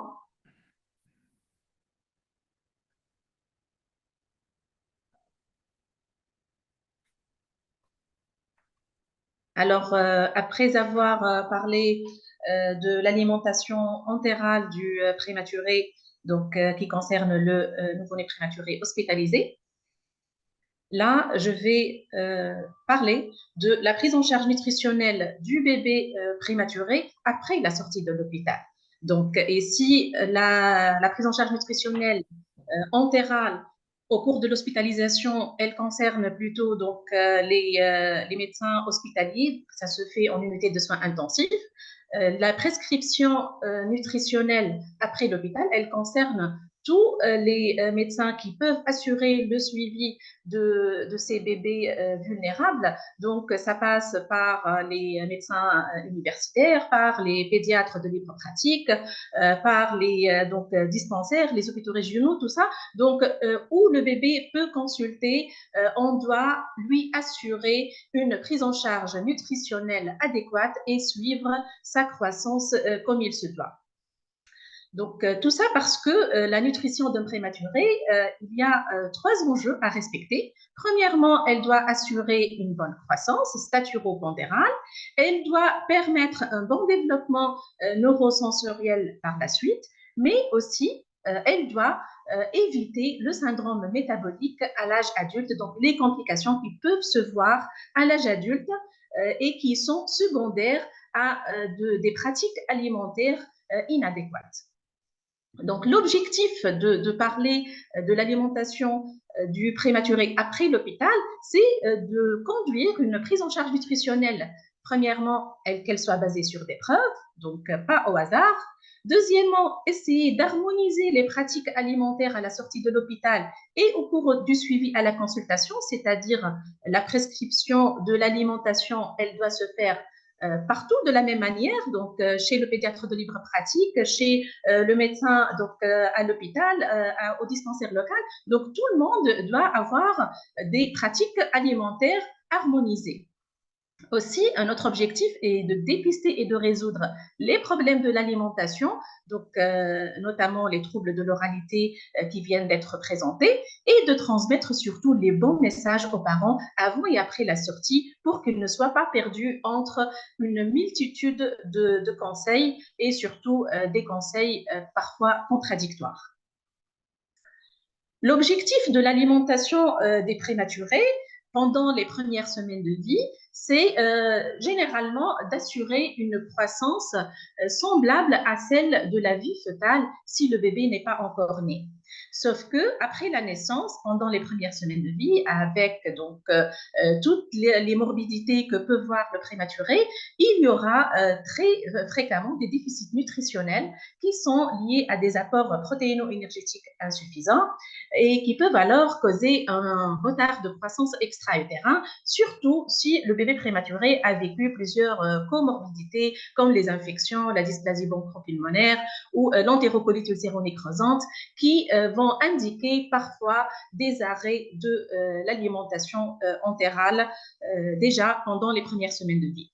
Donc, les objectifs de l'alimentation, comme je viens de dire, c'est d'assurer au moins une croissance comme le fœtus, et ça, bien sûr, jusqu'au terme, jusqu'à avoir un âge corrigé égal au terme, mais aussi elle doit permettre de rattraper le retard habituel qui se voit pendant la première semaine de vie et d'avoir une composition, donc en qualité, la composition corporelle qui soit équilibrée, une bonne balance entre la masse maigre et la masse grasse. Et qui dit cette bonne balance, ça veut dire qu'il faut assurer un bon apport protéique, donc un apport protéique élevé, avec un apport calorique qui soit adéquat. L'importance de garder cet équilibre alimentaire, c'est justement d'essayer de prévenir les problèmes qui peuvent se voir à l'âge adulte, notamment les maladies cardiovasculaires et les troubles endocriniens, le diabète et l'obésité. Et ces troubles-là sont surtout visibles si on a un déficit nutritionnel périnatal qui se voit fréquemment, comme je viens de dire, et qu'on essaie par la suite de le rattraper rapidement avec une croissance qui devient alors excessive. Et c'est dans ce cas de figure-là qu'on tombe généralement dans l'obésité. Alors, l'ESGAN, en 2006, depuis déjà assez longtemps, elle a établi des recommandations concernant cette alimentation à proposer aux anciens prématurés après la sortie de l'hôpital. On est tous d'accord que le meilleur aliment qu'on peut leur proposer, c'est l'allaitement maternel. Donc, encourager, dans tous les cas, l'allaitement maternel. Deuxièmement, il ne faut pas enrichir l'alimentation systématiquement et on va voir ce que c'est que cet enrichissement. Troisièmement, il est impératif de classer notre nouveau-né à la sortie par rapport à son poids à la naissance et son poids à la sortie et on va voir aussi comment classer notre enfant. Quatrièmement, il est impératif de suivre cette croissance. Il faut juger notre bébé sur un profil de la croissance et non pas sur des mesures ponctuelles. Et si on a à enrichir le lait à proposer, c'est-à-dire en protéines ou en lipides, on va l'enrichir sauf s'il y a des indications. Aussi, donc, je vous explique ce que c'est que de classer le bébé à la sortie. On va considérer aussi bien le poids de naissance que le poids de sortie. Et si on a un bébé qui présente un poids de naissance et un poids de sortie qui soient tous les deux supérieurs au 10e percentile, c'est qu'on parle d'une croissance appropriée. Donc, notre bébé, il est classé dans cette catégorie. Si on a un poids de naissance qui était inférieur au 10e percentile, mais le bébé a rattrapé ce retard et il est sorti avec un poids de sortie supérieur au 10e percentile, on parle d'une croissance de rattrapage. Par contre, si on a un poids de naissance et un poids de sortie qui est inférieur au 10e percentile, alors que le poids de naissance était supérieur, donc on a un retard de croissance qu'à la sortie, alors qu'à la naissance, il était atrophique, on parle de retard de croissance extra-utérin. Et si on a un poids de naissance qui était inférieur au 10e percentile et il persiste à la sortie inférieure au 10e percentile, la croissance est donc dite insuffisante. Donc, il y a 4 classes dans lesquelles on peut classer notre nouveau-né à la sortie en considérant aussi bien son poids de naissance que son poids de sortie. Alors maintenant, qui on va enrichir? Donc, vous pouvez déjà imaginer avec le classement qu'on vient de dire, mais il y a aussi M. Lapillon en 2014 qui a avancé des facteurs de risque de croissance insuffisante et il a dit que les enfants qui sont à risque sont ceux qui sortent avant le terme et qui sont alimentés principalement ou exclusivement au sein, ceux qui présentent présentent une croissance inférieure au 3e ou au 5e percentile, ou ceux qui présentent encore des comorbidités persistantes qui augmentent donc les besoins nutritionnels et qui limitent les volumes de lait consommés, comme par exemple les dysplasies bronchopulmonaires, parce que vous savez que dans les pays développés, même un dysplasique sous oxygène, il peut sortir à domicile, et donc ça présente une comorbidité persistante qui va affecter la croissance et donc la prescription alimentaire à la sortie. Donc maintenant, comment on va enrichir? On a dit qu'on enrichit soit en protéines, soit en lipides, soit avec les deux. Donc pour un nouveau-né qui est alimenté au sein, donc sous lait maternel, on va enrichir en proposant de remplacer le tiers jusqu'à la moitié de sa ration par du lait pour prématuré, donc du lait qui est enrichi. Bien sûr, l'enrichissement en lipides, il est toujours recommandé, aussi bien pour les nouveau-nés donc prématurés que les nouveau-nés à terme. Et en Tunisie, on n'a pas de substance par laquelle on va enrichir soit en lipides ou en protéines. On n'a que les laits artificiels. Donc, on a les laits premier âge qui sont enrichis en lipides et les formules proposées pour prématurés sont enrichies aussi bien en lipides qu'en protéines. Alors, je vous propose maintenant, pour être pratique, deux situations cliniques donc, qui paraissent un peu semblables, mais pour lesquelles on va voir si on pourra prescrire le même lait à la sortie. Donc, je vous propose donc de voir ce bébé qui est né à 28 semaines d'aménorrhée avec un poids de naissance de 1100 grammes. C'est un poids qui était supérieur au 10e percentile. Il est sorti à 36 semaines avec un poids à la sortie à 1750 grammes. Donc, il a passé pas mal de temps à l'hôpital. Il a subi quelques complications, des comorbidités, infections, des dysmotricités digestives qui ont nécessité l'arrêt alimentaire, etc. Donc, il faut réfléchir pour ce bébé à la sortie, qu'est-ce qu'on va lui proposer? Est-ce que la mère peut le mettre au sein exclusivement, ou bien on va lui proposer un enrichissement par du lait pour prématuré, ou bien un enrichissement par du lait premier âge. Aussi, donc, une situation semblable, ils sont nés au même terme avec le même poids à la naissance, le même poids à la sortie, mais il était sorti plus rapidement celui-là à 34 semaines parce qu'il n'a pas vécu beaucoup de complications, il n'a pas eu beaucoup de problèmes au cours de son hospitalisation. Donc, est-ce que ces deux bébés auront le même régime, la même alimentation à la sortie? Eh bien, on ne pourra répondre à cette question qu'après avoir, rappelez-vous, classé notre bébé. Donc, on va voir si on a un poids à la sortie, puisqu'on a, je vous ai dit que le poids donc, de 1100 grammes, c'était supérieur au 10e percentile. Donc, le poids de naissance, il est supérieur au 10e percentile. On est ici.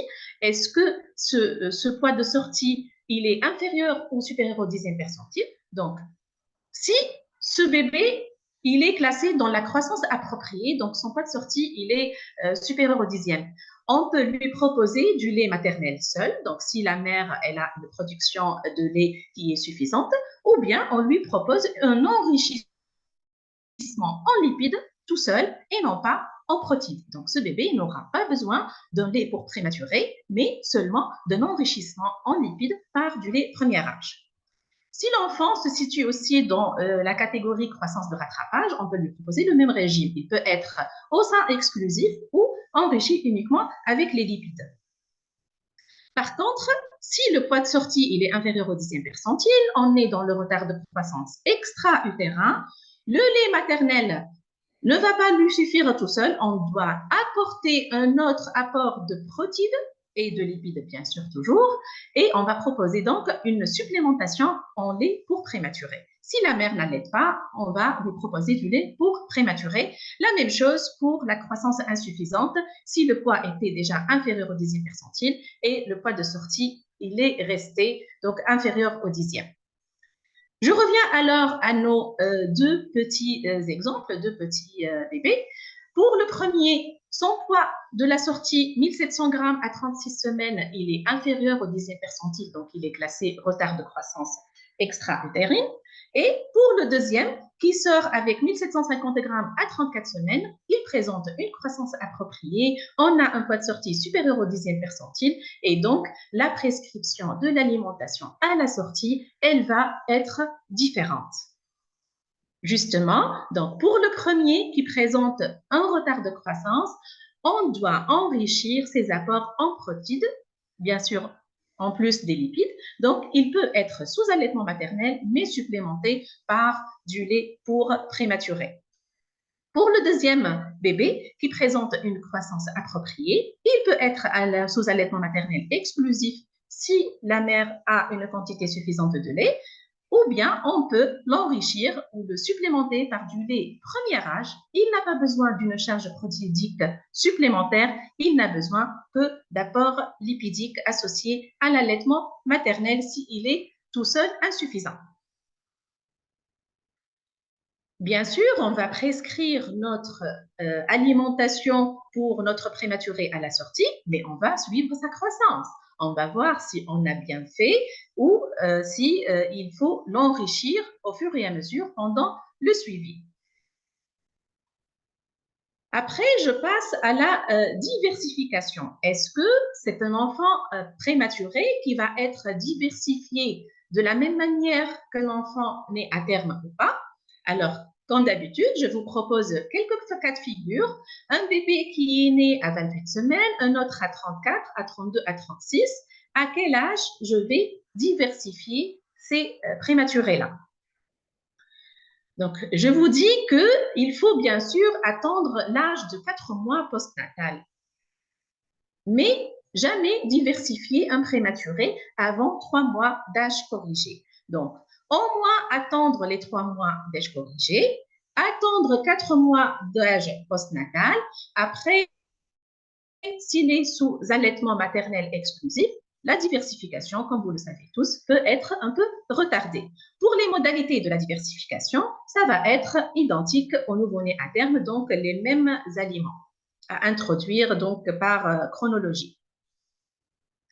Donc, pour répondre à nos situations cliniques, si on va attendre 3 mois au moins d'âge corrigé pour introduire l'alimentation, celui né à 28 semaines, il va être diversifié à 6 mois. Celui qui est né donc à 34 semaines et ceux qui sont nés à 34 semaines et à 36 semaines peuvent être diversifiés à 4 mois, mais s'ils sont sous allaitement maternel exclusif, on peut retarder un peu. Et pour le bébé qui est né à 32 semaines, pour atteindre les 3 mois d'âge corrigé et au moins les 4 mois postnatal, on peut diversifier à partir de l'âge de 5 mois. Donc, règle générale, attendre 4 mois d'âge postnatal, mais aussi au moins 3 mois d'âge corrigé pour diversifier l'alimentation. Donc, selon la prescription qu'on a mise à notre bébé sur le plan donc, de l'alimentation lactée au début et la diversification par la suite, on va monitorer la croissance. L'objectif de la croissance, comme je vous ai dit en début de présentation, c'est d'assurer une croissance pratiquement identique à celle fœtale jusqu'à atteindre le terme, donc avec une croissance journalière de 15 à 18 grammes par kilo. En taille, c'est 1 cm par semaine et en périmètre crânien, c'est 0,7 cm par semaine. On va surveiller cette croissance, donc 1 à 2 semaines après la naissance ou bien après la sortie, quand il sort après cet âge-là, et ensuite à l'âge de 2, 3, 6, 9, 12, 18 et 24 mois. Donc, ça va être espacé par la suite. On va suivre la croissance une fois par an pour les enfants plus grands jusqu'à l'âge de l'adolescence. Et bien sûr, la croissance doit être suivie lors des visites de soins aigus. Donc, toute maladie, elle peut affecter la prise pondérale, elle peut affecter la qualité de l'alimentation et donc, bien sûr, prendre les mensurations à chaque visite chez le médecin. Pourquoi il faut suivre cette croissance au début, donc pour confirmer la croissance et le développement du sang sain, ou bien repérer l'éventuel trouble nutritionnel ou de santé, de corriger les erreurs nutritionnelles et de répondre à l'inquiétude des parents, quand est-ce qu'il va rattraper, quand est-ce qu'il va être identique à ses pairs, etc. Donc, on va mesurer le poids, la taille et le périmètre crânien. À noter juste que la taille inférieure à 2 ans, il faut toujours utiliser la toise, c'est en position couchée. Et après 2 ans, on prend la taille donc en position debout. Ensuite, il faut donc consigner toutes ces mesures sur les courbes de croissance. Un tout petit problème qui est posé par les prématurés, est-ce qu'on va utiliser les mêmes courbes de croissance qu'on utilise pour le nouveau-né à terme? Il est vrai que la croissance des prématurés, elle est différente de celle des nouveau-nés et des nourrissons qui sont nés à terme. Et donc, on va consigner les mesures prises par rapport à l'âge postnatal corrigé jusqu'à atteindre le terme. Et je vous rappelle juste que l'âge corrigé, c'est l'âge postnatal en semaines moins 40 semaines moins l'âge gestationnel en semaines. Donc, jusqu'à atteindre les 40 semaines d'âge corrigé, quelle courbe de croissance on va utiliser? Donc, on dispose bien sûr des courbes de croissance fœtale jusqu'à l'âge de 40 semaines. Mais est-ce que ces courbes de croissance peuvent être utilisées en postnatal? Je vous dis d'emblée que non, parce que si on compare ici, il y a la ligne interrompue, c'est la croissance intra-utérine, la ligne continue, c'est la croissance donc extra-utérine, et donc vous voyez très bien qu'il y a une différence. Pourquoi cette différence? Déjà parce qu'on compare deux populations qui sont différentes, des fœtus et des nouveau-nés. Le poids dans les deux populations, il est établi de façon différente parce que chez le fœtus, on établit le poids par une mesure indirecte par les mesures donc obstétricales. Par contre, en postnatal, on met le bébé sur le pèse et on a le poids. Donc, c'est pour cela que la pédiatre canadienne, Madame Fontan, qui a repris donc des courbes de croissance qui ont été établies, et elle propose donc d'utiliser ces courbes-là. Je vous juste agrandis les abscisses pour voir que ces courbes qui vont jusqu'à 50 semaines d'âge corrigé, donc pour les filles et pour les garçons. Donc, sur ces courbes-là, on peut consigner les mesures qu'on prend jusqu'au terme, donc chez les nouveau-nés prématurés. On va mettre les mesures sur ces courbes-là en utilisant l'âge corrigé jusqu'à avoir 40 semaines. Et il y en a qui continuent à les utiliser jusqu'à 50 semaines. Et ensuite, une fois on a utilisé les bonnes courbes, on va interpréter un profil de croissance et non pas une mesure ponctuelle. Ce qu'il faut savoir, c'est qu'on peut avoir des changements dans les courbes de percentiles au cours de la croissance. Des changements physiologiques sont généralement vus à l'âge d'entre 2-3 ans et à la puberté. Ces changements peuvent se voir dans le sens soit de l'augmentation, de la diminution ou la courbe reste plate. Et si on a des perturbations de la croissance qui sont marquées, si ça tend vers la courbe du 50e percentile, on est rassuré. Par contre, si cette modification s'éloigne du 50e percentile, là, ça cloche, il y a un problème.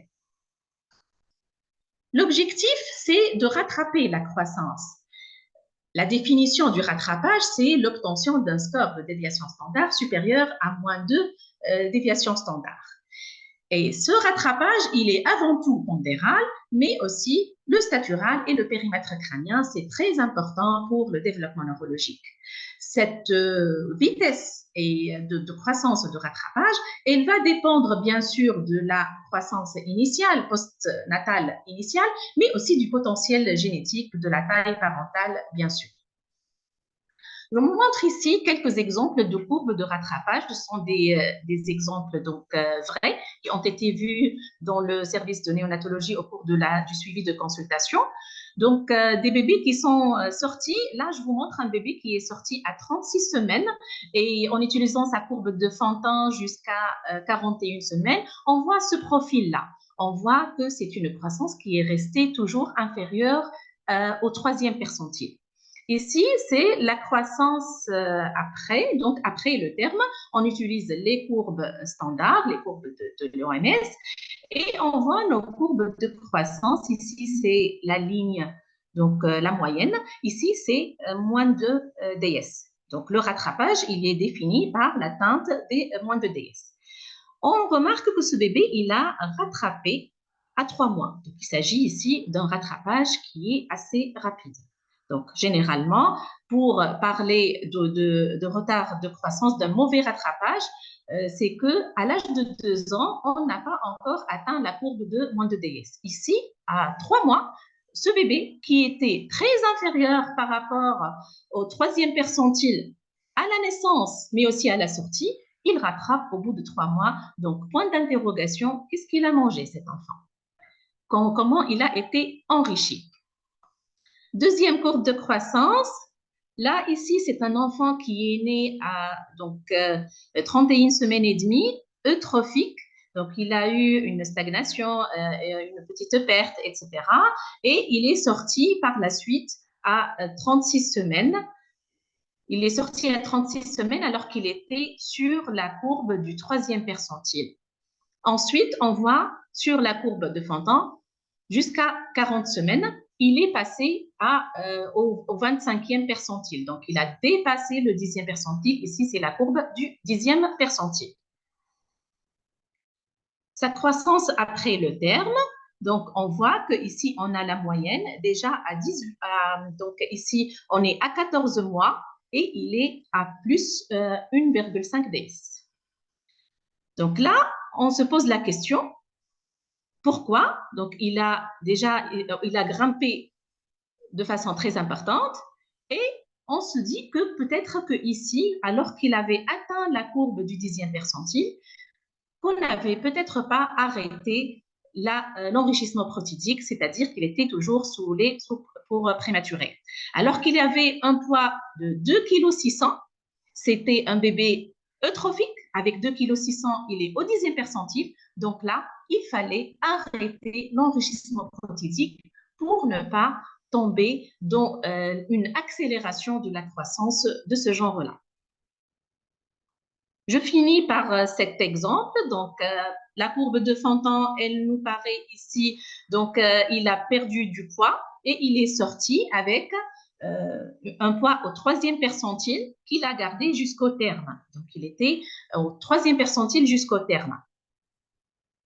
Par la suite, on a suivi sa croissance en consultation et ce n'est qu'à l'âge de 16 mois qu'il a atteint la courbe de moins de DS. Donc, aussi bien pour le poids que pour la taille, elle a suivi un peu après. Donc là, il y a une croissance qui me paraît adéquate. Donc, pour finir, donc les recommandations, les take-home messages sur lesquels je veux insister. L'objectif de l'alimentation après l'hôpital, c'est d'essayer d'optimiser l'alimentation du prématuré, avant tout hospitalisé, et ensuite le classer à la sortie selon son poids de naissance et son poids de la sortie. Ensuite, il faut définir les objectifs de la croissance, la monitorer depuis la naissance et jusqu'à l'âge de 2 ans au moins pour définir si on a atteint le rattrapage ou pas encore. Il faut veiller à une cohérence des informations délivrées aux parents. Privilégier toujours l'allaitement maternel en évitant les enrichissements qui soient inutiles. Et il faut toujours suivre une approche individuelle dans la prescription de l'enrichissement. Si la croissance elle est satisfaisante, on n'a pas besoin d'enrichir. On peut donner juste le lait maternel et on peut, si la mère n'allaite pas de façon suffisante, on peut proposer du lait premier âge, même pour un prématuré quand il est eutrophique, quand il a une croissance satisfaisante. Si on est dans le cas de figure d'un retard de croissance extra-utérin, un poids de sortie qui est inférieur au 10e percentile, là, on peut proposer une supplémentation par du lait prématuré, c'est-à-dire enrichir par les deux substrats, le lait, les lipides et les protides. En conclusion, donc les prématurés, on le sait, ils risquent d'avoir une taille et un poids adulte qui sont inférieurs à leur père. Le rattrapage complet, il est décrit dans presque la moitié des cas des prématurés. Il est important d'optimiser l'environnement nutritionnel postnatal.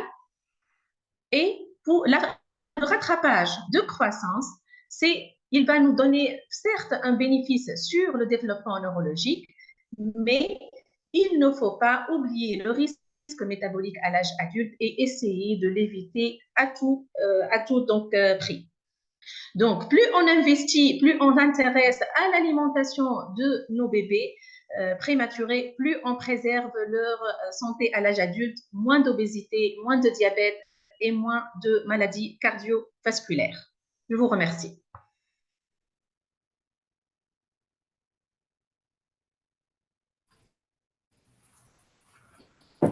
Merci beaucoup, Dr.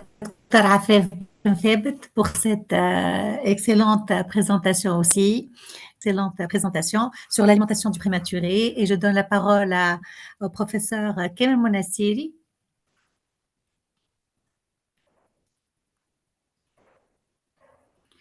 Alors, donc il y a des questions qui apparaissent. La première question est adressée à Dr. Semia Qassem. Venant de professeur Nadia Hamida, qu'on salue, chef de service de néonatologie de l'hôpital CHU Hedi Shaker, le Oui. Sfax. Mazen. Oui, docteur Monassiri. Alors, doit-on, docteur Qassem, vous avez une question. Alors, doit-on associer les probiotiques chez les prématurés qui ne reçoivent que du lait maternel? Merci. Donc, a priori et généralement, on ne donne pas de probiotiques quand il s'agit d'un allaitement maternel exclusif pour la simple raison que le lait maternel est naturellement riche et contenant des probiotiques. Donc, ce n'est pas nécessaire de rajouter des probiotiques quand il s'agit d'allaitement maternel exclusif.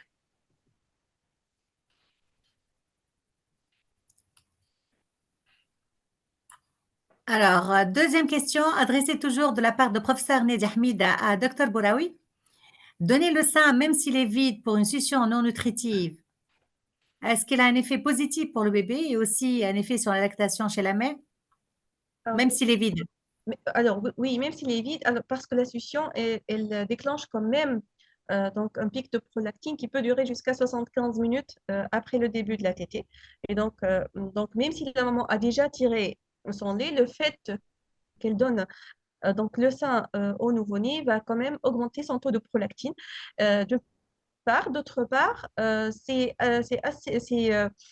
diminue le stress chez la maman et donc ça améliore donc la lactation parce que le fait c'est un moment de bien-être donc entre prématuré et sa maman et donc ça permet ça permet une amélioration de la lactation de façon générale et aussi avec les dispositifs d'aide à la lactation. Donc généralement, ils alimentent un prématuré, ça a un effet. Ça s'appelle un dispositif d'aide à l'allaitement ou un dispositif justement d'aide à la lactation parce que ça permet quand même de stimuler d'une façon générale la lactation chez la maman, pas au moment où elle donne le sein. D'accord, très bien. J'espère que j'ai répondu à la question. Ok, alors, autre question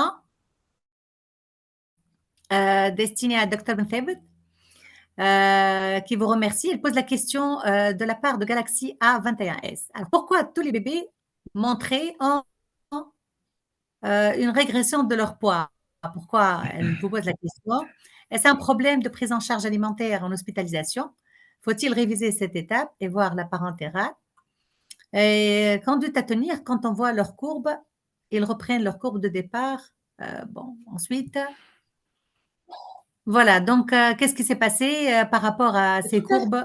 Tout à fait. Déjà, on en a déjà parlé. Donc, il y a les pertes des premières semaines de vie. Donc, la croissance, déjà, il y a les pertes physiologiques. Mais comment il faut pallier à ça par une bonne parentérale. Et nous savons tous que sous nos cieux, on n'a pas toujours les bons composants de l'alimentation parentérale qui ne sont pas toujours disponibles. Donc, parfois, on a des lipides, parfois non. Les oligo-éléments, on n'en parle pas. Tout ça. Donc, il y a bien sûr un déficit nutritionnel en hospitalier chez tous les nouveau-nés que j'ai présentés ici. Donc, parce que l'alimentation parentérale, c'est pas de l'eau et de sucre tout simplement. Quand on n'a pas de lipides, quand on n'a pas de protéines, on ne peut pas optimiser leur croissance en hospitalier. Et c'est pour cela qu'on a un retard de croissance extra-utérin plus fréquent sous nos cieux. Et bien sûr, ce sont des parentérales à réviser on doit les optimiser au maximum parce que ce qui se passe justement, la plupart du temps, on a un déficit nutritionnel en hospitalier qu'on essaiera de rattraper par la suite de façon inappropriée en prescrivant du lait pour prématuré, donc une charge protidique qui n'est pas toujours à sa place. Et ce rattrapage en compensation à la perte initiale, il est très néfaste pour le syndrome métabolique, pour le risque de syndrome métabolique par la suite.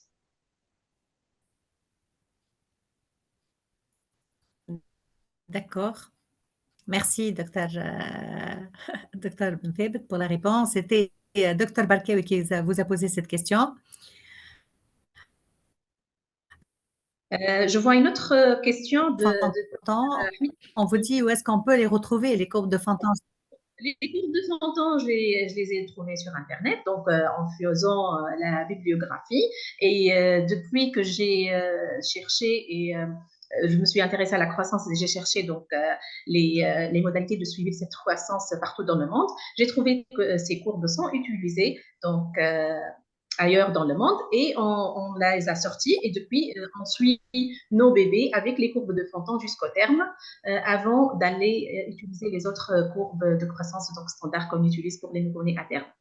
Donc, sur Internet, elles sont trouvées. On va essayer de les mettre probablement si on arrive à élaborer un carnet de suivi ou un livret de suivi prématuré. On peut les mettre donc sur ce livret-là pour qu'il soit accessible à tous les médecins. Ok, merci beaucoup. Elles seront mises sur le site de la TMN. C'est une promesse de la TMN, comme vous l'avez très bien dit. Donc, elles sont utilisées par la Société française de natologie également pour les courbes de rattrapage jusqu'à 52 semaines postnatales. Et puis après, bon, il y aura les courbes de l'OMS. Alors, autre question de la part de Dr Barkawi. Combien de bébés prématurés ont présenté un trouble de l'oralité dans votre expérience? Alors, on n'a pas fait d'études statistiques proprement dites. C'est vrai que chez le prématuré, on a tendance à se focaliser parfois sur les troubles moteurs transitoires. Et c'est vrai que nous, on les adresse donc assez tôt en orthophonie. On en a quelques troubles, donc des troubles de l'oralité. C'est généralement le moment qui rapporte que le nouveau-né, que le nourrisson ne met pas beaucoup il n'accepte pas les morceaux, etc. Mais on n'a pas franchement un chiffre. Mais c'est bien de le faire. Donc, on va peut-être s'intéresser à ça. Merci. Merci. Alors, comme autre question,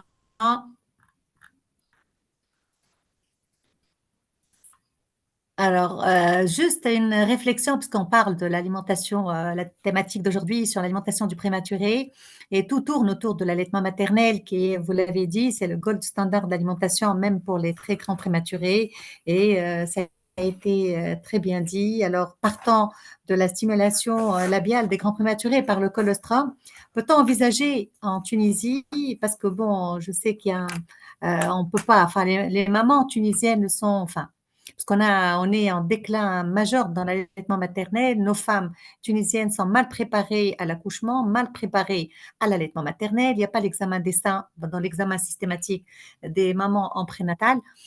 Pour le colostrum maintenant, qui a été cité dans les différentes interventions comme élément capital dans la stimulation de l'oralité, pour les stable et à partir de 24 vasoactives, on peut toujours commencer avec deux préférences, les maternelles et le colostrum. Comment peut-on, docteur Qassem, la question à tout le monde, se préparer dans pour ces mamans, services, nos banques, on est très limité par tout ce qui est avec un colostrum étudié sur le plan bactériologique, le mettre dans pas l'idée de lactarium en Europe, on ne peut pas s'aligner sur l'Europe ni sur les pays, les autres ethnies, pour avoir ce colostrum sur des mamans qui ne sont pas préparées à l'accouchement prématuré non plus, on n'en parle pas, il y a des accouchements inopinés. Comment le faire dans notre contexte tunisien pour justement démarrer la stimulation de l'oralité chez les prématurés, démarrer la nutrition trophique sur des grands prématurés à partir d'âge 24 de vie. Comment le faire là, c'est Emia. Emir. Docteur Blibish, là, vous mettez le doigt sur un problème de toutes les façons qui est général et en ce qui concerne la promotion de l'allaitement maternel sous tous ses aspects. Moi, je pense, franchement, c'est sûr qu'on ne va pas résoudre le problème là, tout de suite, et trouver les solutions miracles. Mais je pense que l'un des fondements de cette prise en charge est pour améliorer le fait que c'est les mamans, les jeunes mamans qui viennent de donner naissance à des bébés prématurés, les aider à démarrer leur lactation. Il faut avoir du personnel qualifié pour les aider, pour les accompagner, pour être avec elles à tout moment, de, excusez-moi, de jour comme de nuit, et les aider à cette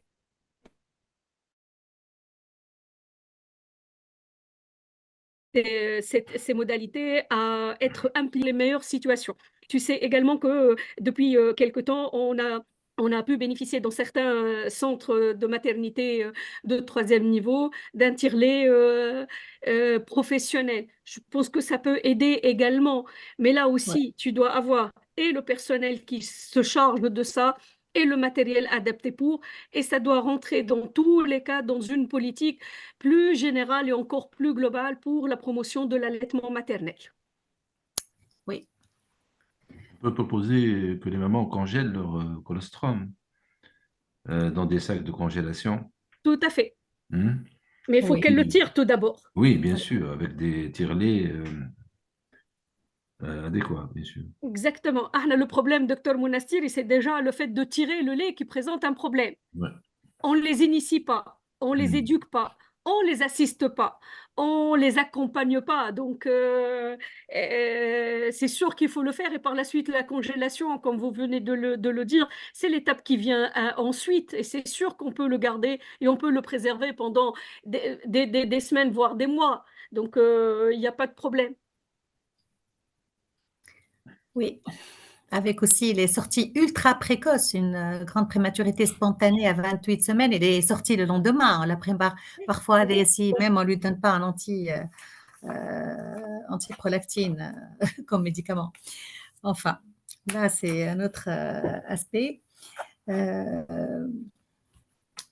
Voilà, donc il y a autour de tout ce que vous avez dit, c'est les soins de développement. Ça a été dit et redit plusieurs fois pour les troubles de l'oralité, à dépister la réponse. Le docteur professeur Hamida vous dit que bien évidemment, s'adressant à docteur Balkewi, les troubles d'oralité existent chez tous les prématurés, bien évidemment, et c'est le dépistage qui doit se faire en paire hospitalier à la sortie et tout au long des visites systématiques qui doivent se faire pour ces prématurés, les dépister par l'interrogatoire et l'examen de ces enfants. L'observation de leur comportement et l'interrogatoire du comportement alimentaire de ces enfants. Les soins de développement, ce qu'on appelle le NIDCAP aussi, ça a été dit à travers toutes les trois présentations, les soins de développement, le pot à pot, ça a été dit à plusieurs, enfin directement ou indirectement, tous les soins qu'on fait individualisés pour les prématurés.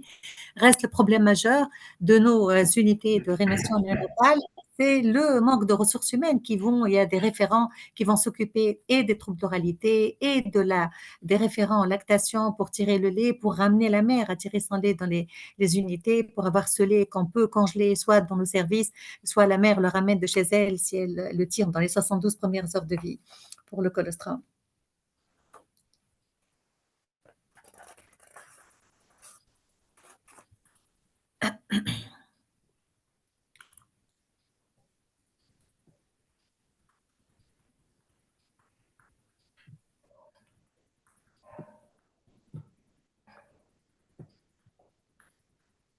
Dr Blib, je pense qu'on est en mesure de conclure là pour le moment Oui, alors, et d'annoncer à nos participants que c'est un premier rendez-vous sur la thématique alimentation du prématuré et l'Association tunisienne de médecine néonatale s'est fait la promesse de produire d'autres webinars qui vont traiter de plusieurs sujets attenant aux nouveau-nés, qu'ils soient prématurés ou d'autres problématiques. Et là, on va le faire tout au long de l'année 2024 pour des rendez-vous qu'on espère parfois avec un contact direct et parfois et d'autres fois aussi sous forme de webinar. Donc, Inch'Allah, on partagera avec vous prochainement le programme qu'on a établi pour les actions de 2024, Inch'Allah. Et on espère que tout le monde va aller bien et fin d'après-midi, fin d'année, Inch'Allah, dans la paix. Merci. Inch'Allah, il y a une autre avant de clôturer, Dr Khazn, si vous le permettez. Une dernière Bien sûr. question à Dr Rafef. On vous pose la question si on utilise un lait pour prématurer, quand est-ce qu'on doit l'arrêter? À quel poids finalement? À quel poids? C'est la question, je pense, par rapport au poids. Oui, donc justement, il n'y a pas de point repère pour lequel on doit arrêter. Il faut toujours se référer aux courbes de croissance. On n'a plus besoin d'un lait pour prématurer si le bébé dépasse le 10e percentile. Donc, si le lait dont il passe à l'eutrophie, il n'a plus besoin de charge protidique. Donc là, si on est au 10e percentile, on peut passer à une supplémentation par du lait premier âge, tout simplement. Donc, comme le dernier exemple de courbe de croissance que je vous ai montré tout à l'heure, à 2,6 kg, il était à la courbe de percentile au 10e percentile. Donc là, il fallait passer au lait premier âge. Voilà.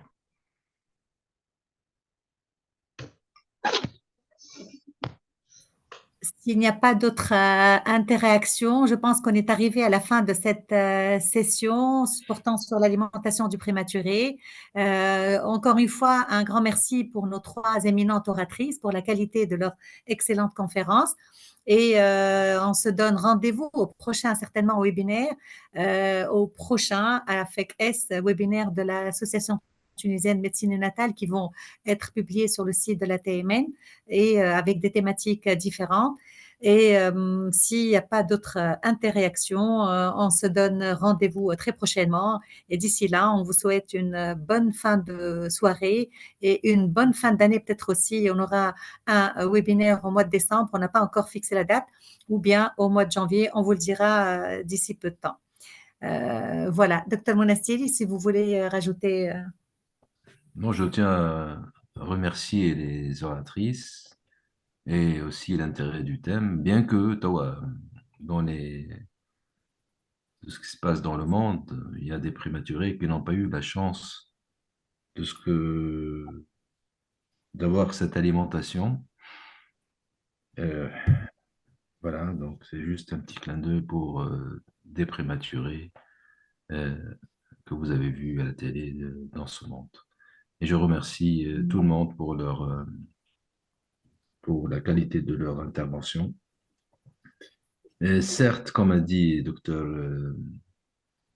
Qassem, on n'a pas le personnel.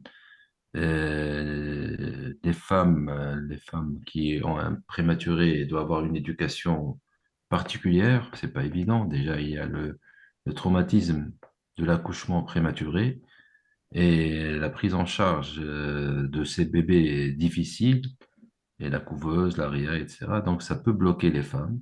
Donc là, il faut qu'il y ait quelqu'un dans l'équipe qui va aider ces femmes à se ressaisir et commencer à tirer leur lait, notamment le colostrum, et aussi à prendre en charge par le pot à pot, tout ce qu'on peut leur offrir pour que ces femmes ne rompent pas le contact avec ce bébé prématuré.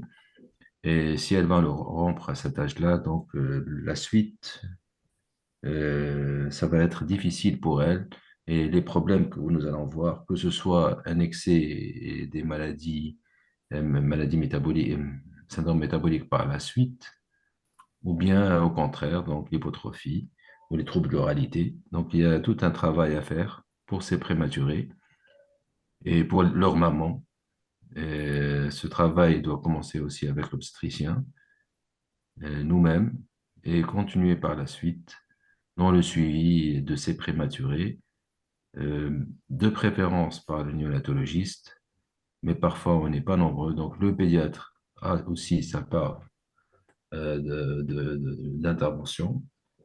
Je pense que tout le monde doit travailler pour que ces prématurés aient une bonne croissance et le nécessaire pour avoir donc les moyens d'avoir une vie saine et aussi il faut qu'on soit là pour leur développement, leur croissance naturelle, normale. On a vu des hypotrophes, des retards de croissance chez certains prématurés et surtout s'ils sont hypotrophes en plus et qui vont nécessiter des moyens beaucoup plus coûteux par la suite pour qu'elles se rattrapent. Ou bien au contraire, par l'excès d'apport, comme l'a souligné Dr. Theb, donc il y a donc des apports d'excessifs, parce qu'on voudrait bien que ce bébé, ce petit bébé, rattrape le poids des bébés du même, d'autres bébés d'âge gestationnel avancé à terme. Donc on essaie de leur donner excessivement soit du lait pour prématurés, de les alimenter dans, dans la tête, on voudrait bien que ces enfants prennent du poids. Et ça, c'est pas bien parce que ça va aboutir à une prise de poids excessive et les complications qu'a citées le Dr. Benthebt. Donc, je remercie tout le monde pour cette initiative et bonne continuation pour la TMN et bravo. Merci beaucoup. On lève la séance et à la prochaine. Très bonne fin de soirée. Encore une fois, merci à nos trois éminentes conférencières. Bonne soirée.